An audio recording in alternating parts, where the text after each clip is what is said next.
Hi, this is Doug and Cindy with Elder Law Practice 5Cast. Thanks for joining in today. Today we're going to talk about how to pay for nursing home care. This is a series of videos, and one way that we're going to talk about today specifically is private pay, and it's a way that most people start and unfortunately stick with for way too long. So what is private pay? Private pay is where you get your checkbook out and write a check every month and give it to the nursing home.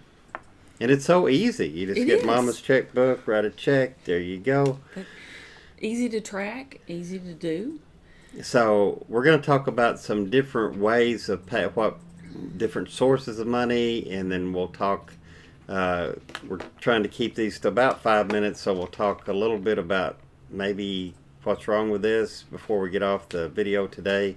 But private pay could be checking account, savings account, wherever mom's got money. It could be a money market account, brokerage account. Brokerage accounts, certificates of deposit, cash the certificates of deposit in, take the penalty, put the money in the checking account, write a check. IRAs are a favorite place, or 401ks. You know, a lot of times with IRAs, and some of the kids didn't even see this one coming because maybe they don't have a IRA and hadn't drawn money out for moms. But whenever you draw money out, if it's a traditional IRA, well, that's pre-tax money in there, and when you take it out, well, there's tax due, and State and federal. and sometimes there's like, you know, the kids need this amount of money for mom, but because of the tax, they got to take out this amount of money for mom to have enough money to pay the tax plus get the money needed to pay her medical bills. So a lot of times that was an unexpected expense that they didn't see coming, and they have to draw out a lot more money a lot quicker to do it that way. Okay, annuities is another form of asset that we've dealt with. There's immediate, which means you're drawing money from them, or deferred annuities. And deferred is kind of like a CD at the bank, except it's with the insurance company, and you have money in there, and you're drawing interest, and usually you've pledged it for a period of time, maybe like 7 years, in exchange for getting a little bit higher interest. But if you pull it out, sometimes there's penalties associated with it. Now, in some annuities, there's clauses in there that if a person's in a nursing home, you can get it out without penalty, but you just have to check your policy to see if that's the case. Another option is the adult children write a check to the nursing home. Mom used up all of her money and she still has her house, doesn't want to sell her house, the kids don't want to lose the house, they can write a check.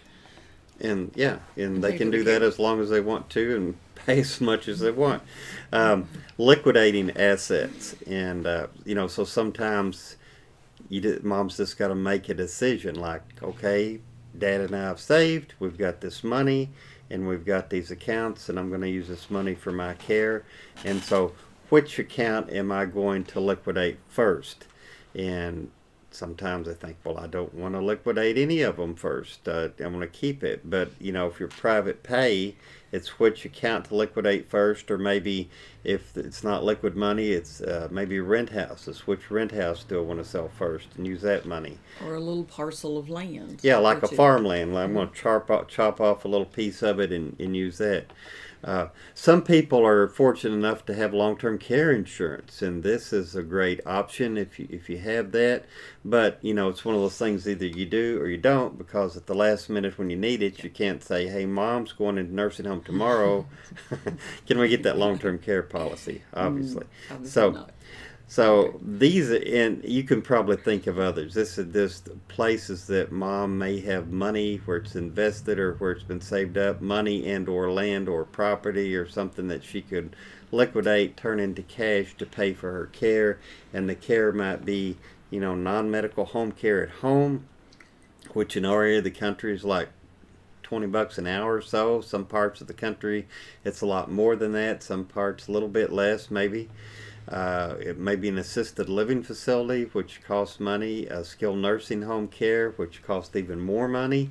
So, you know, there's a lot of places this money may be needed, maybe to pay for medical bills that wasn't covered by insurance. And what's wrong with paying privately? Nothing's wrong. It's mom's money should be used for her care. But, you know, sometimes if part of it, if the family wanted to preserve part of it, or if there was a spouse at home. This is particularly bad to spend everything down when there's a spouse at home that may need this money. There are options sometimes to preserve some of it and not have to spend all of it down. And we will have to talk about that in a future video, but just know for now that there may be options to help preserve some of this money and not have to spend it all down. But thanks for watching today. We really appreciate you joining us on these 5casts. That's it for today. We'll see you in a future video. Thanks. Have a great day.